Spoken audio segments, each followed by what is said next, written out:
This is Kaya, the legend teller. Brace your heart, because today's story will touch you. Take a deep breath with me for a moment and join me on this journey. Imagine with me a place where time seems to have a different measure.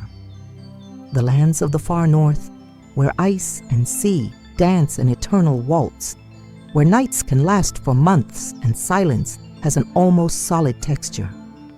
It is here, in the ancestral cultures of the Inuit people, that one of the most profound and transformative stories humanity has ever told is born. This is no ordinary legend. It's a story that has spanned generations, passed down from grandfather to grandson, around campfires flickering against the icy expanse. A story that the elders told not just to entertain, but to teach something fundamental about human nature, about love, about the courage to not give up even when all seems lost. It's the story of Skeleton Woman, and I guarantee it will stir something very special within you. Because this is a legend about rebirth, about how true care can completely transform a life, about how what seems most frightening is sometimes exactly what we need to embrace most. If you feel this story was made for you, if something in your heart is already connecting with this energy of transformation, leave your light now and stay with me until the end. Because in the next few minutes, you will discover secrets about the human heart that can completely change the way you see your own pain and possibilities for healing. Long, long ago, when the world was even more wild and mysterious than it is today, there lived in the frozen lands of the north a young woman. The stories don't tell us her name. The ancients knew that some names are too sacred to be spoken lightly, but we know she was the daughter of a powerful man in the community, a respected leader who carried the weight of ancestral traditions on his shoulders. The reasons why she was thrown into the sea are lost in the mists of time. Some versions speak of a transgression of tribal laws, others whisper of a forbidden love, or perhaps a choice that defied the customs of the time. But the deeper truth is that in those ancient times, the leaders' decisions were unquestionable, even when they broke their hearts. And so, on a cold morning like so many others, she was led to the edge of a rocky cliff that overlooked the dark waters of the Arctic Ocean. The waves roared below like wild beasts, and the wind sliced through the air with a bone-aching intensity. She was thrown into the water. She sank slowly, her heavy clothing dragging her down as the sunlight grew fainter and fainter above her head. And there, in the absolute silence of the seabed, among seaweed-covered rocks and creatures that had never seen the light of day, her body found its final resting place. The years passed, decades. Time at the bottom of the ocean has a different measure. It's almost eternal, almost suspended. Slowly, very slowly, the fish and sea creatures did their natural work. The flesh disappeared, the tissues sloughed away, until only bones remained. Bones as white as Arctic snow, clean and pure, resting on the seabed like forgotten treasure. In a coastal village not far from here, there lived a man who had chosen a life different from most. While the other men in the community gathered in taverns to tell stories and make plans together, he preferred the silent company of the sea.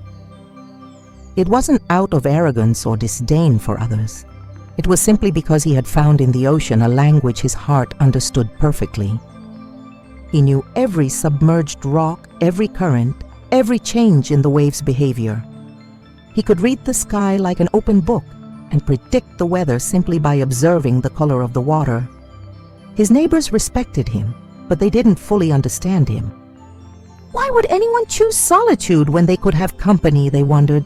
But the fisherman had learned something few discover, that there is a difference between being alone and being lonely. Alone he felt complete. Alone he could hear the whispers the world whispers only to those who know how to listen. Alone he found a peace that the hustle and bustle of the world rarely offered. Every morning before the sun even thought of rising, he would walk along the rocky beach to his small boat. It was a simple boat, made of sturdy wood and sealed with sealskin. But it had been built with his own hands and care. Every plank, every rope, every detail had been chosen and placed with the precision of someone who understands that things made with love last forever. He would row out to sea, always to the same spot, a spot where he knew the waters were deep and generous, where the fish were plentiful, and where the silence was so profound he could hear his own heartbeat. There, he would cast his lines and wait, with a patience he had learned from the elements of nature itself. But on that particular day, the day that would change everything, something in the air was different. The seagulls flew in strange patterns.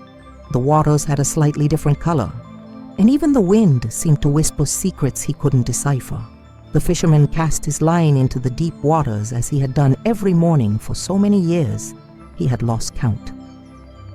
There was something comforting about this ritual, the precise movement of his arm, the soft sound of the line cutting through the air, the small plop as the hook touched the surface. It was like a silent prayer, an intimate dialogue between him and the ocean. But this time, when the line reached the bottom, something extraordinary happened. It wasn't a fish that bit the hook. It was something much more complex, much more mysterious. He hook latched onto something that had been resting on the ocean floor for decades, something that had been forgotten by the living world, but that fate had saved for this very moment. The fisherman felt a strange weight on the tip of his rod. It wasn't the desperate movement of a fish trying to free itself. It was a dead weight, strange, irregular. He frowned, puzzled. In all his years of fishing, he had never felt anything like it. He began to pull slowly, carefully. The weight was considerable, but not unmanageable. He used all his fishing experience, adjusting the force, controlling the line so it wouldn't break. He was genuinely curious. What could possibly be entangled in his hook? As he pulled, he sensed something complex at the other end. It wasn't a simple object. It seemed to have many parts, something that had become entangled over time. His experienced hands worked the line masterfully, slowly bringing that mystery from the depths to the surface. And then, as the dark waters began to reveal their secrets, he first saw a whitish shape emerging from the depths. For a moment he thought it might be a piece of salt-bleached wood, or perhaps the remains of some sea animal. But when the first part of the skeleton emerged completely from the water, a delicate hand, with all the small bones perfectly preserved, the fisherman understood that he had found something far more significant than any fish. Bone by bone, limb by limb, Skeleton Woman emerged from the dark waters like an ancient secret finally coming to light. First the hand, then the entire arm, then the delicate structure of the ribs, each perfectly preserved by the cold of the Arctic waters. The fisherman remained motionless for a few eternal moments, observing this extraordinary sight. It wasn't horror he felt. It was a mixture of awe, reverence, and a strange familiarity, as if part of his soul recognized something his eyes were seeing for the first time.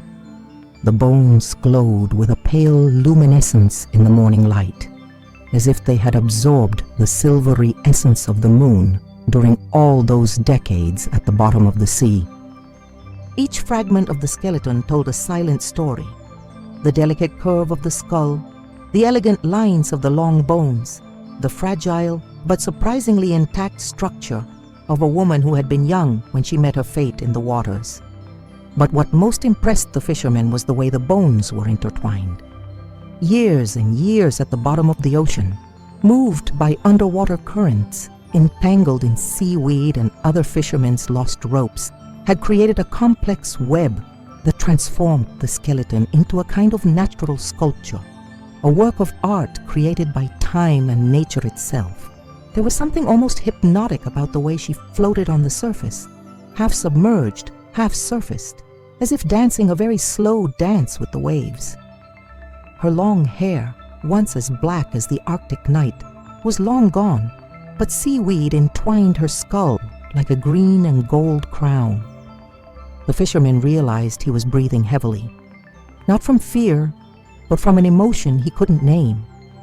It was as if he were facing something sacred, something that demanded a response, a decision, a choice that would define not only that moment, but possibly the rest of his life. For a moment, he considered letting go of the line. It would be so easy to simply let it sink again, pretend nothing had happened, return to the safety of his familiar routine. But something inside him, a quiet but insistent voice, whispered that this encounter was no accident. It was then that the shock of reality hit the fisherman full force. His most primal human instincts awakened all at once, that powerful mix of surprise, confusion, and an ancient fear of the unknown that we all carry somewhere deep within our souls. Unable to fully process what was happening, he let out a scream that echoed across the vast waters. His hands, which seconds before had been gripping the line curiously, now trembled uncontrollably. His heart pounded in his chest like a war drum, pumping adrenaline throughout his body. Instinctively, he dropped the fishing rod and ran for the oars. His practiced hands found the wooden handles and began rowing with desperate force, as if his very life depended on how quickly he could get away from that impossible sight. But fate, as always happens in the most important stories of our lives, had other plans. During all those years at the bottom of the sea, the ocean currents had done their silent and meticulous work. Skeleton Woman's bones weren't just intertwined with each other. They were also entangled with pieces of lost rope, the remains of abandoned fishing nets, and the resilient algae that grew like threads between the bony structures. And now, ironically, these same tangles that had kept her trapped at the bottom of the ocean became the threads connecting her to the world of the living. The fisherman's line, the hook, the ropes of her boat, all had become a complex web that bound her irreversibly to him. The more he rowed toward shore, the more she was dragged along behind. It was a strange, inevitable dance, he running from something his heart didn't understand, she being pulled back to the surface of a world that had forgotten her existence. There was nothing threatening about the chase. There was, in fact, something almost poetic about the way Skeleton Woman glided through the water behind the boat. Her bones cut through the surface with a natural elegance, as if she were swimming an ancient stroke, as if this movement through the water were a homecoming dance she had waited decades to perform. The fisherman glanced back occasionally, and each time he saw the whitish figure following him, he felt a contradictory mix of panic and something else.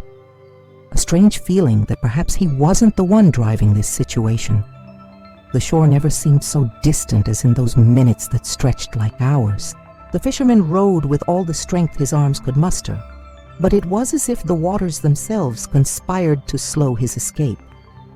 Each stroke seemed to encounter greater resistance than usual, as if the ocean were reluctant to let him go. Finally, his boat touched the coarse sand of the beach. Without wasting a second, he jumped into the shallow water and began pulling the boat out of the reach of the waves.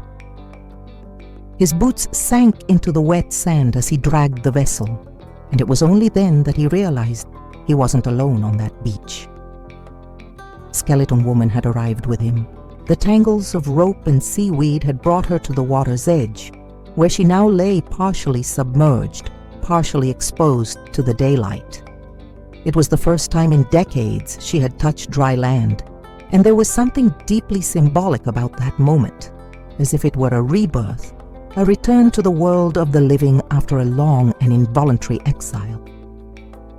The fisherman paused for a moment, staring at her with an expression that mingled disbelief and a growing awareness that what was happening was far beyond his comprehension. She wasn't moving, of course, just bones. But there was a presence there, an energy he couldn't explain. For a few seconds he stood there on the beach, icy water soaking his boots, looking back and forth between her and his cabin on the hilltop. Part of him wanted to simply leave her there, on the beach, and go on with his life as if nothing had happened. But another part, a part growing stronger with each passing moment, knew he couldn't do that. There was something about the way the morning light fell on the white bones, something about the delicacy of the skeletal structure, something about the silent story those remains told that touched a deep place in his heart. It was as if he were looking not just at a skeleton, but at a soul that had been forgotten and that now, by chance or fate, had found its way to him. Finally, he made a decision that would change everything. Instead of leaving her on the beach, he bent down and with a reverent care that surprised him, began to collect the tangled bones. Each piece was treated as something precious, something deserving of respect and attention. Carrying Skeleton Woman up the hill was a journey unlike anything the fisherman had ever experienced. It wasn't just the physical weight of the bones, though they were surprisingly heavy, dense with decades of absorbing the ocean's mineral essence. It was the emotional, spiritual weight of carrying a human story that had been interrupted and was now, in some mysterious way, being resumed. With each step on the steep trail that led to his cabin, he felt as if he were participating in an ancient ritual.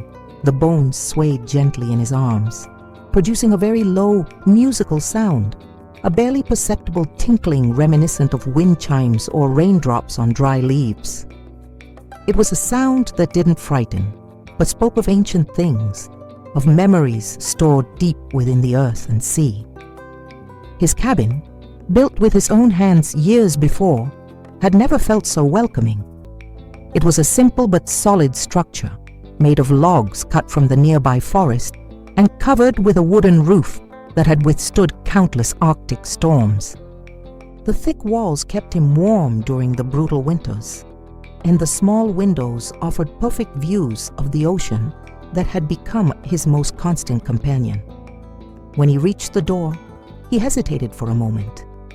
He was about to bring into his personal home something that even he didn't fully understand. But there was a growing certainty in his heart that this was the right thing to do. Not by logic or reason, but by a deeper instinct that seemed to come from an ancient wisdom engraved in his bones. The door opened with the familiar creak of old wood, and he entered, carefully carrying his extraordinary burden. The cabin's interior was exactly as he had left it that morning. Simple, uncluttered, functional. There was a rustic wooden table, a few chairs he had carved himself, bookshelves filled with his few books and fishing gear, and a stone fireplace that was the warm heart of his home. But now, with Skeleton Woman's presence, the space seemed transformed. It was as if the cabin had gained a new dimension, a depth that hadn't existed before. The air itself felt different, denser, more charged with possibility. He gently placed her in the most sheltered corner of the room, near the fireplace where the heat could reach her. As he carefully arranged the bones, he noticed details he hadn't noticed before. The delicacy of the skeletal fingers, the elegant curve of the neck, the way the ribs aligned in perfect symmetry. There was beauty there, a strange but undeniable beauty. That first afternoon together, the fisherman discovered something about himself he had never realized. As he watched Skeleton Woman resting in the corner of his room, he felt a capacity for care awaken within him that he hadn't known he possessed. It was as if the presence of those ancient bones had activated a dormant part of his soul, the part that knows how to be gentle, how to be kind, how to be truly caring for something fragile and precious. The bones were terribly tangled. Decades on the ocean floor had created a complexity of knots and intertwining that seemed nearly impossible to untangle. Stray fishing ropes entwined between the ribs. Dried seaweed connected the arm bones like ancient threads, and pieces of netting formed a complex web around the pelvic structure. But the fisherman, a man with experienced hands and infinite patience, developed over years of handling nets and fishing lines, knew that every tangle, no matter how complex, has its own logic. It was simply a matter of finding the right thread, the key knot, the entry point that would allow the whole mess to begin to unravel. He brought his most delicate tools, small, sharp fishing knives, large needles he used to mend nets, and most of all, his own hands, calloused but surprisingly sensitive. He sat on the ground beside Skeleton Woman and began the most meticulous and reverent work of his life. Every movement was calculated, gentle, and respectful. When he encountered a particularly difficult knot, he would stop and study its structure before attempting to undo it. When a rope was deeply entangled around a delicate bone, he would work with the patience of a craftsman, millimeter by millimeter, until the entanglement naturally loosened. And as he worked, something extraordinary began to happen. He began to hum. It was a melody she couldn't quite place, perhaps from childhood memories of her grandmother singing lullabies on stormy nights, perhaps from the songs ancient fishermen sang to calm the sea on turbulent days. Or perhaps it was a completely new melody, born in that moment from the union of her care and Skeleton Woman's silent need. His voice, normally used only for practical conversations about fishing and the weather, revealed nuances he hadn't known he possessed. It was a low, warm voice that filled the cabin with a completely new energy. The words weren't important. Sometimes he sang nonsense syllables, sometimes murmured ancient words in languages even he didn't fully understand.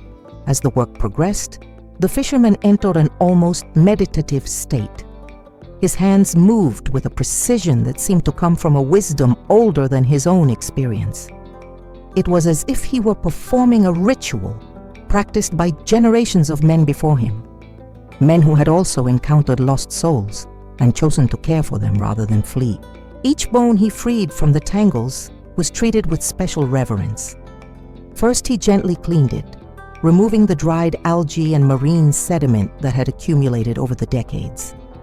Then, he carefully examined it as if reading a story written in calcium and time.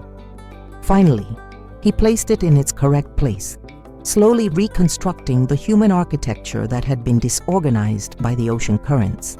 As he worked, he began to imagine what she might have looked like in life. The delicate bones of her hands suggested long, elegant fingers. The structure of her skull suggested a face with soft, harmonious lines. The curvature of her ribs spoke of a woman who had breathed deeply, laughed heartily, and sighed with the intensity of someone experiencing life in all its fullness. The hours passed without him realizing it. The sun, which had risen when he began his fishing trip, now moved slowly toward the horizon, painting the walls of the hut with golden hues that made the bones shine like antique ivory. All the while, his singing continued. The melody evolved naturally, like a river finding its course. Sometimes it became more joyful, like a work song. Other times it became more solemn, almost like a hymn or a prayer. And at times it became so soft, it was almost a whisper, as if he was singing a lullaby to someone who had waited decades to hear a gentle human voice. There was something deeply therapeutic about the process, both for him and, he sensed, for her. It was as if the act of untangling those bones was also untangling knots in his own soul, undoing tensions he hadn't even known he carried, releasing emotions he'd kept bottled up for years of solitary living. When the last knot was undone and the last bone was placed in its proper place, the fisherman stood back to survey his work. There, arranged with perfect anatomical precision, was Skeleton Woman, completely free of all the tangles that had bound her. But his work was not yet complete.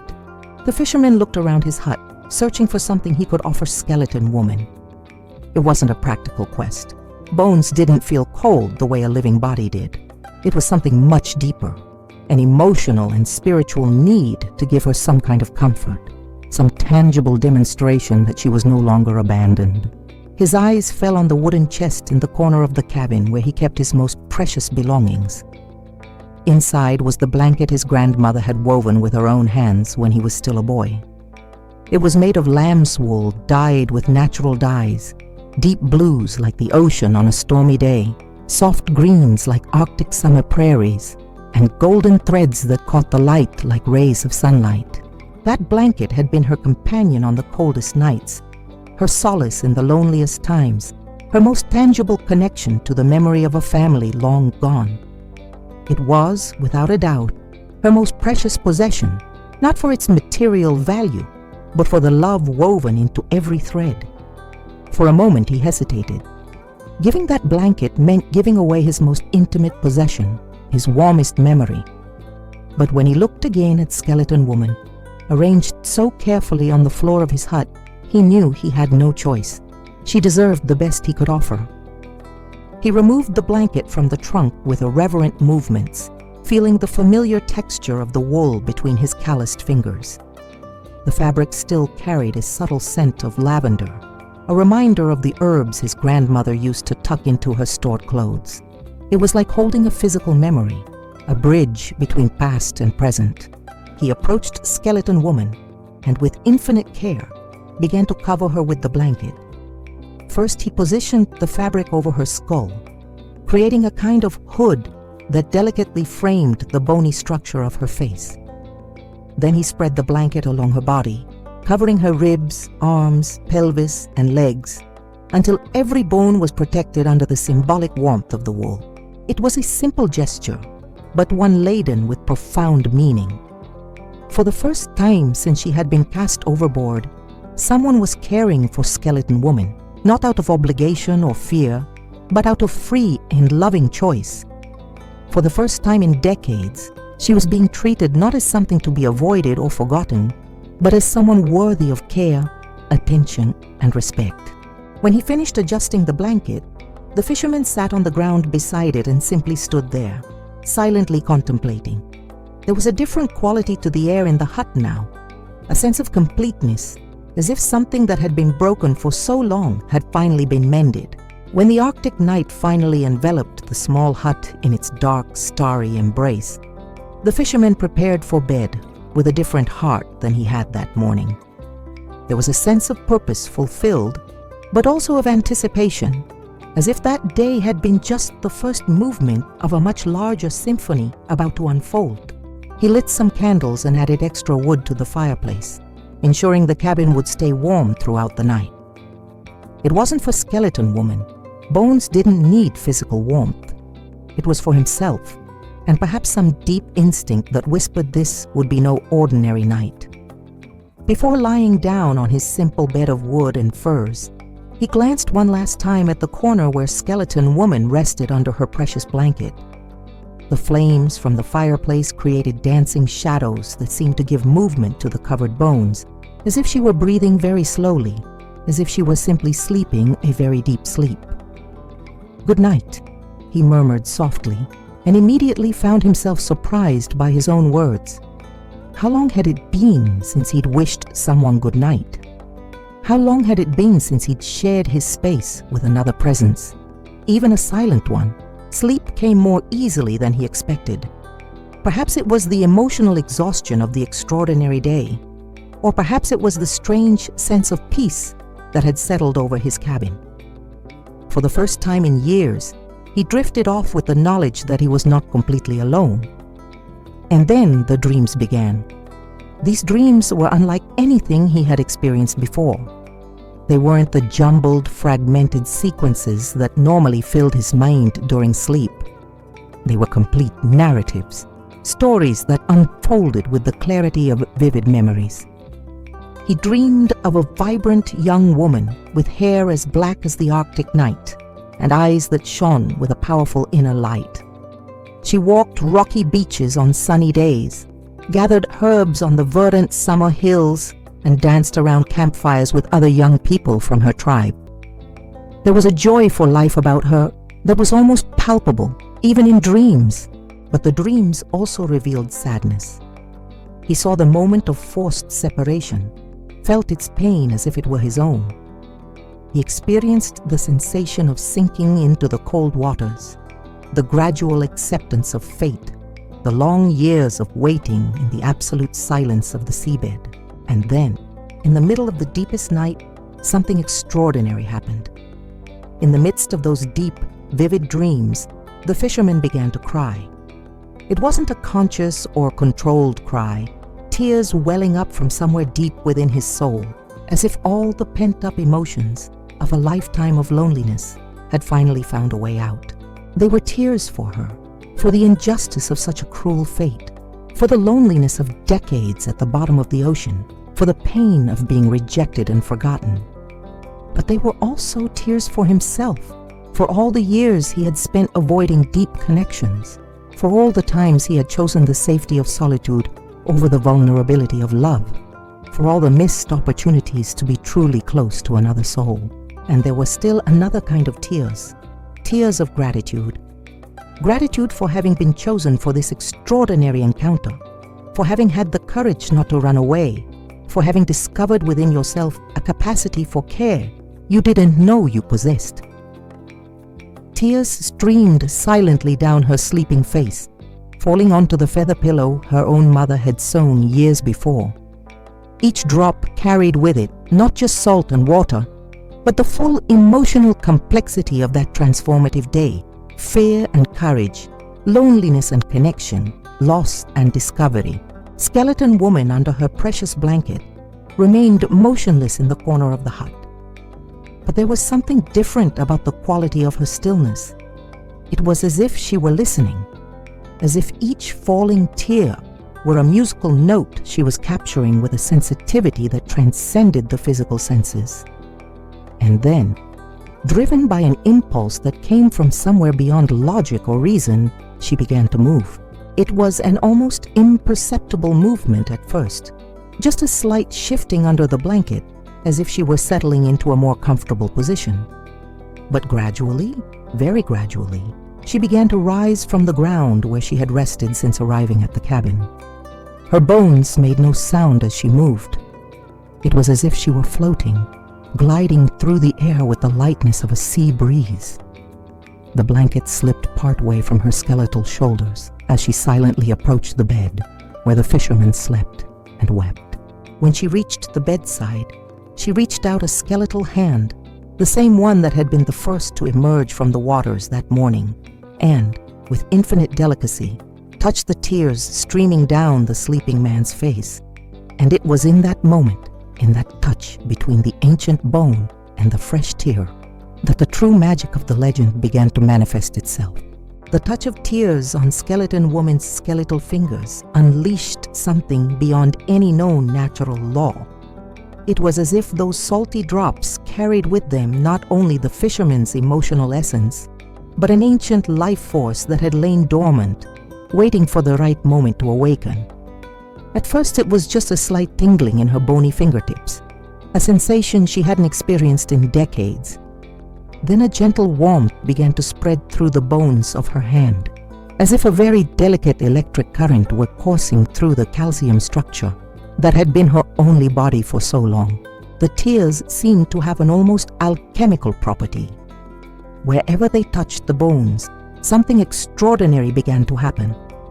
It was as if each drop were a seed of life planted in the barren land of death, instantly germinating into something new and impossible. Flesh began to form. It wasn't a grotesque or frightening process. It was beautiful, almost like watching a flower bloom in slow motion. First, translucent, delicate skin began to materialize over the bones of the fingers, then the hands, then the wrists.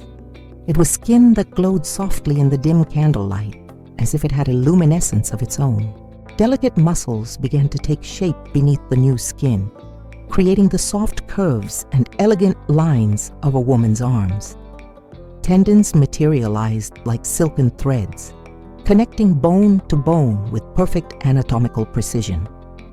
Veins and arteries appeared like microscopic rivers, creating a complex network that would soon begin to pulse with life.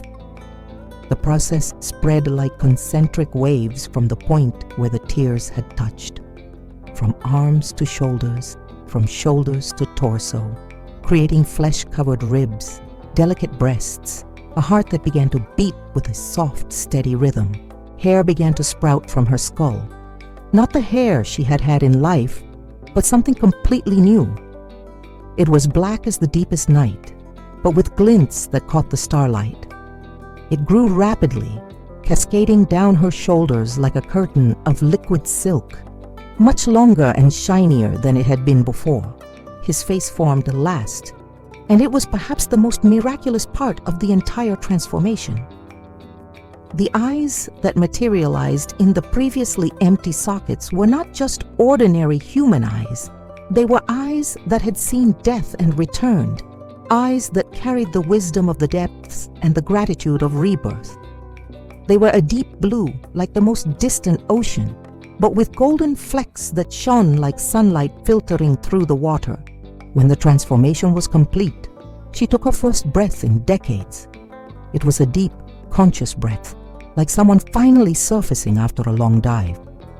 The air filled her new lungs with a sense of freedom and possibility that was almost intoxicating. Skeleton Woman remained motionless for a few moments after her transformation, as if she needed to get used to the sensation of having a physical body again. She slowly flexed her fingers, marveling at the ability to move, at the sensation of muscles responding to her mind's commands. It was like rediscovering a musical instrument she had played long ago. She looked at her hands in the golden candlelight, hands that were her own, but also completely new. The skin was silky smooth, but there was a strength in it that came from surviving the impossible. They were hands that had known both death and rebirth, both abandonment and care. Her eyes fell on the fisherman, still sleeping soundly on his simple bed. He had stopped crying, but his face still bore traces of the tears that had made his rebirth possible. There was a peaceful expression on his features that she had never seen in any man, the peace of someone who had done the right thing without expecting a reward, of someone who had cared without demanding anything in return.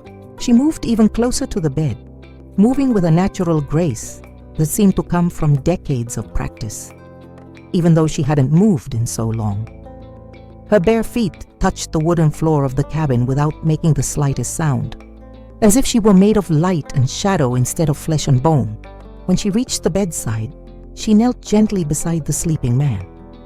Up close, she could see the details of his face, the gentle lines around his eyes that spoke of years of gazing at distant horizons, the calloused hands resting on his chest that had worked so delicately to untangle his bones, the deep, even breathing of someone who had finally found true peace.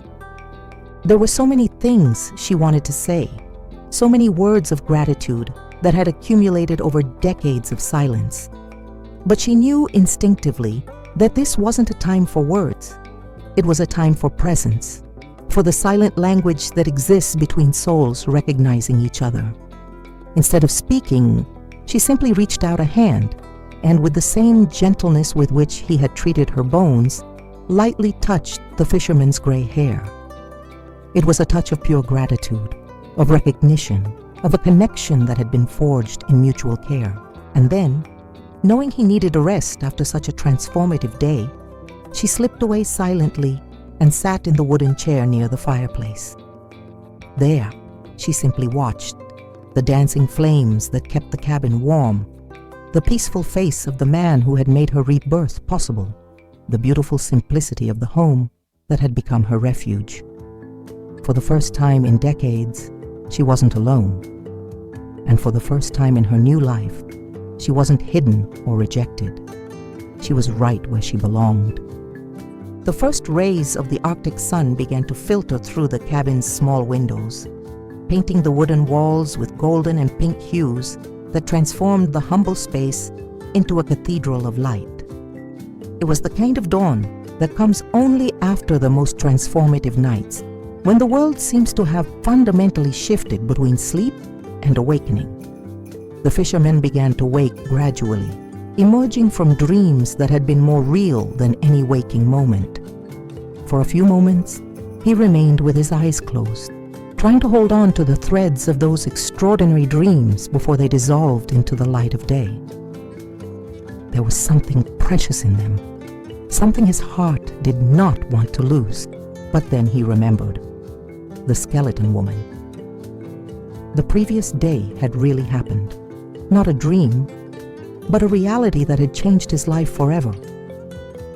Slowly, almost dreading what he might find, he opened his eyes and looked toward the corner where he had left the bones arranged beneath his precious blanket. What he saw made his heart stop for a few beats. There, sitting gracefully in the wooden chair near the fireplace, was the most beautiful woman he had ever seen. But this was no ordinary beauty. This was a beauty that transcended the physical, a beauty that came from having passed through death and returned, from having known both pain and redemption. Her black hair cascaded down her shoulders like dark water, catching and reflecting the morning light in ways that seemed almost otherworldly. Her skin had the soft luminescence of someone touched by true magic, and her eyes, those deep blue eyes flecked with gold, looked directly at him with an expression that combined infinite gratitude with a love born of genuine care. For a long moment, they simply stared at each other across the small but significant distance separating the bed from the chair. It was a look without fear, without shame, without the hesitation that often accompanies first encounters. It was the look between two people who had seen each other at their most vulnerable and chosen to stay. "You stayed," she said finally, and her voice was like music, not just from the natural melody of the words, but from the miracle that she could speak again after decades of silence.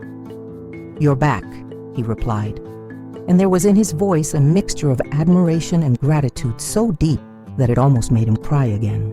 She rose from the chair with fluid grace and walked slowly to the edge of the bed. Each step was deliberate, conscious, as if she was savoring the sensation of movement after so long of being still. When she reached him, she held out a hand, the same one that had first emerged from the waters the previous morning. He stared at that hand for a moment, a hand that had been pure bone for the past few hours, but was now living flesh, warm, real. And then, without hesitation, he reached out his own hand to meet it. The touch was electric, but not in the physical sense. It was a connection that happened on much deeper levels, soul touching soul, solitude meeting solitude, and discovering that together they became something completely different. When their hands touched, they both felt something that went far beyond physical contact. It was as if two halves of a cosmic equation had finally met and solved a problem the universe had been trying to solve for decades. It wasn't just love, although there was love there. It was mutual recognition on the deepest level possible. The fisherman gently helped her sit on the edge of the bed, and for a few minutes they remained like that, hands clasped, gazing at each other in the soft morning light, discovering in each other's faces the stories their souls already knew intimately. "I dreamed of you," he said softly. "I dreamed of who you were before the sea. And I felt every moment of your care," she replied, her voice thick with an emotion that had built up over decades. "Every knot you untied, every gentle movement of your hands, every note of the song you sang. I was there for it all, even when it felt like I wasn't." There was an almost telepathic quality to their communication. Words were spoken, but much more was conveyed through looks, through touch, through a language that transcended any human vocabulary. It was as if they were conversing on multiple layers simultaneously. She told him, without using many words, about her years at the bottom of the ocean. It hadn't just been death. It had been a strange form of suspended consciousness, like a long dream from which she couldn't wake. She had watched the seasons change through the ocean currents, had felt the sea life evolve around her bones, had waited without knowing exactly what she was waiting for. He shared with her his own journey, the years of solitude he had chosen not out of fear of others, but out of a sense that he was waiting for something, someone, some purpose that had yet to be revealed. How his mornings at sea were actually a form of meditation, a preparation for something his heart knew was coming, even when his mind couldn't imagine what it might be. "You caught me," she said with a smile that completely transformed her face. "But I think it was fate that caught us both." He laughed, a sound he hadn't made in so long, he'd forgotten what his own laughter sounded like. It was a rich, warm sound that filled the cabin with a whole new energy. And when she laughed back, the two sounds blended into a harmony that seemed to have been rehearsed for decades, waiting just for the right moment to be executed. It was extraordinary how well they fit together, not just physically, though there was a natural complementarity in their gestures and movements, but on much deeper levels. Their breathing rhythms naturally synchronized. Their thought patterns seemed to flow in parallel directions. Even their silences harmonized perfectly. "What happens now?" he asked, not out of anxiety, but out of genuine curiosity about how their lives would unfold from this extraordinary moment forward. "Now," she said, looking out the cabin window where the morning sun painted the ocean with shades of silver and gold. "Now we have learned how to live together, like two people who found each other in the most unlikely way possible." And so began one of the most beautiful phases of the Skeleton Woman legend. Not the dramatic part of the encounter or the magic of transformation, but the silent, profound part of two souls learning to build a shared life. The first few days were a delicate dance of mutual discovery. The fisherman, accustomed to decades of solitary routines, had to relearn how to share his space, his meals, his daily rhythms with another person. But far from being an invasion of his privacy, her presence was like background music that made each activity richer and more meaningful. She, in turn, had to rediscover what it was like to have a physical body, how to move through the world, how to taste food again, how to feel the texture of things with fingers that had been bones for so long. Every sensation was a rediscovery. Every experience had the intensity of a first. They cooked together on cold mornings, her learning again how to hold a knife, how to feel the warmth of the fire on her new skin. He taught her about the different types of fish he caught, the herbs that grew on the nearby hills, the weather patterns he had learned to read in the clouds, and the behavior of birds. She, in turn, brought to the cabin a wisdom born of decades spent in a different form of existence. She had learned to listen to the deep rhythms of nature, to perceive subtle connections between all living things.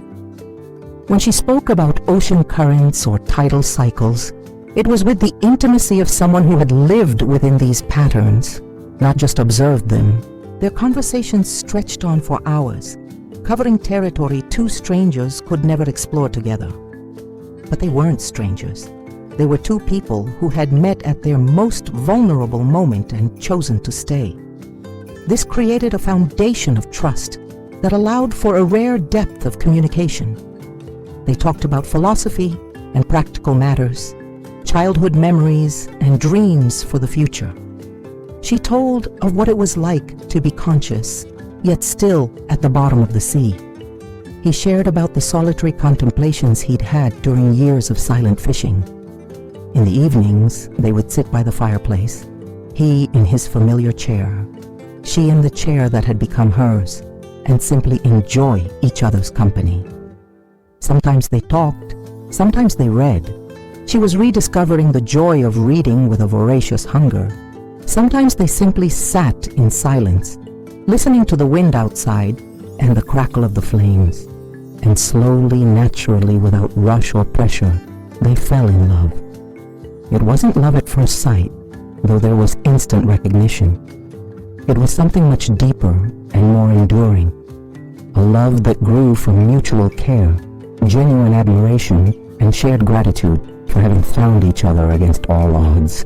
The fisherman fell in love with the way she rediscovered the world, how her eyes lit up when she tasted a flavor she had forgotten, how she touched the surfaces of things with an almost religious reverence, how she laughed with a pure joy that came from someone who had known the total absence of joy and now valued it immensely. She fell in love with his consistent kindness, not just the extraordinary kindness he'd shown her in tending her bones, but the everyday kindness that permeated every one of his actions. The way he made her morning tea always a little sweeter than she liked, because he knew she preferred it that way. How he always left the best chair by the fireplace free for her. How he spoke to the animals that occasionally wandered near the cabin, the birds, the curious seals, even the bears that passed in the distance. They discovered they had natural rhythms that complemented each other perfectly. He woke with the dawn, as he always had. But now there was a new reason to greet the day. She would be there when he returned from his morning fishing trips. She developed the habit of staying up a little later at night, appreciating the quiet hours when the world was asleep and she could process all the new experiences of each day. Their personalities fit together like pieces of a complex puzzle. He was contemplative and cautious. She was curious and courageous. He knew the nuts and bolts of everyday life. She brought perspectives that came from seeing existence from completely different angles. Together, they created a combination that was more interesting and complete than either of them had been alone. Physical love came naturally, without rush or anxiety. It was an organic progression from casual touch to intentional touch, from comforting hugs to passionate kisses. There was a special intimacy in the love between them because it had literally been forged in the most vulnerable care possible. He had touched her bones before touching her skin, had sung to her when she couldn't respond, had chosen to stay when it would have been easier to run away. When they finally became lovers in the full sense of the word, it was with an intensity and tenderness that reflected both gratitude and passion. It was as if each touch was both a celebration of being alive and a promise to remain together. The nearby village began to notice changes in the solitary fisherman. He smiled more when he came to sell his fish at the market. There was a lightness in his step that hadn't been there before. Some curious neighbors asked about the changes, but he simply smiled mysteriously and said he had found a new perspective on life. They respected their privacy, as people in small Arctic villages learn to do. But occasionally, fishermen passing near their hut would report seeing a woman of extraordinary beauty walking along the beach at dusk, or hearing two voices singing harmoniously during stormy nights. As the months passed, something interesting began to happen in the small coastal village. The change had begun with the fishermen, but like all true transformations, it wasn't confined to a single person. It began to spread in subtle but significant ways. The fisherman, who had previously kept his business transactions brief and efficient at the market, now lingered to chat with other traders. It wasn't just politeness. There was a different quality to his attentiveness, as if he truly saw people in a way he hadn't before. When the widow selling bread mentioned her loneliness, he listened with an understanding that came from someone who knew both loneliness and its cure intimately. When the young fisherman just starting out asked for advice, he not only offered technical tips on where to find the best fish, but also talked about patience, about being present in the moment, about how the sea can be a teacher if one knows how to listen. People began to seek him out not just to buy fish, but for conversations that somehow made them feel better about their own lives. There was something in his presence that suggested that seemingly insoluble problems could have unexpected solutions, that seemingly lost relationships could be restored, that hope could spring from the most unlikely places. Skeleton Woman, though maintaining a more discreet presence, also began to influence the community in mysterious ways. She rarely came to the village, preferring long walks along rocky beaches and climbs through hills covered in Arctic vegetation. But when she occasionally accompanied the fishermen to market, her presence had an almost magical effect on the people. Women who had lost hope in love saw in her something that rekindled their own possibilities. Men who had resigned themselves to loneliness realized that perhaps it wasn't too late to find companionship. Couples who had lost connection looked at each other and remembered why they had fallen in love in the first place. There were stories, at first whispered, then told more openly, of extraordinary interactions.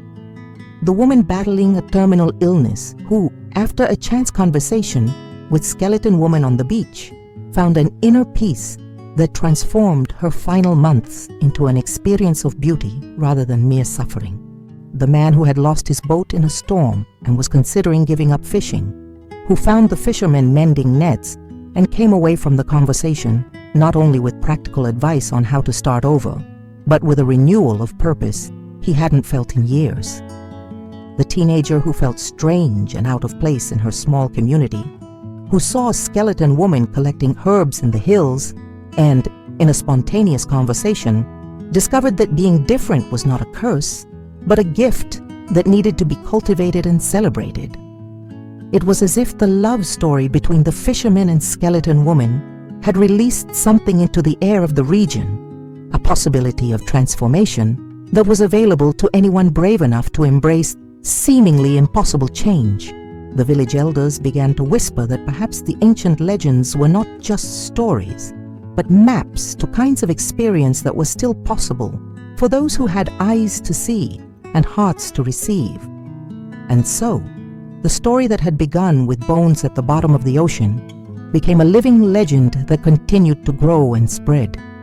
The fisherman and skeleton woman not only found each other, they discovered that their love had the power to heal wounds far beyond their own. They lived together for many years, each season bringing new layers of understanding and intimacy. She never completely lost the special glow that came from being reborn from the impossible. There was always a subtle luminescence in her skin, an extraordinary depth in her eyes that spoke of mysteries that transcended ordinary human experience. He, in turn, developed a wisdom that came from choosing love over fear, caution over escape. His hands, which had so patiently untangled her bones, became known throughout the region for their ability to mend not only nets and boats, but also broken relationships and dreams. They had children who carried in their eyes something of the magic of their extraordinary origins. They were children who seemed to instinctively understand both the fragility and resilience of life, who grew up knowing that true love sometimes requires the courage to embrace what seems daunting at first glance. As they grew old together, their story became a legend whispered around campfires, passed down from generation to generation, as a reminder that miraculous transformations are still possible in the world. But those who knew them personally knew that the real magic wasn't in the supernatural aspects of the story. It was in the everyday choice to care for one another, to stay present even when it would have been easier to run away, to see beauty where others saw only bones. When the time finally came for their own departures from this world, they departed as they had lived, together in peace, having completed a journey that transformed not only their own lives, but the lives of everyone they touched. The hut where it all happened still exists in the stories told by the Inuit people.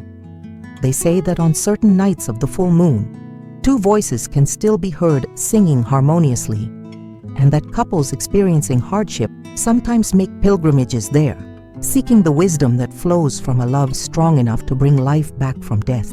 You know, just as the fisherman had to face his own fears, perhaps you are at that point in your life too.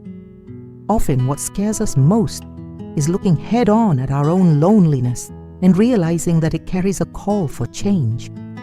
If you feel trapped in emotional cycles, that the fear of being alone has kept you from who you really are, maybe it's time to make a new agreement with your own story. So, if this topic resonates with you, I invite you to check out the book, The Forgotten Agreement, The 30-Day Challenge. It's a practical, profound experience designed for those ready to break out of autopilot mode and create a new relationship with their lives.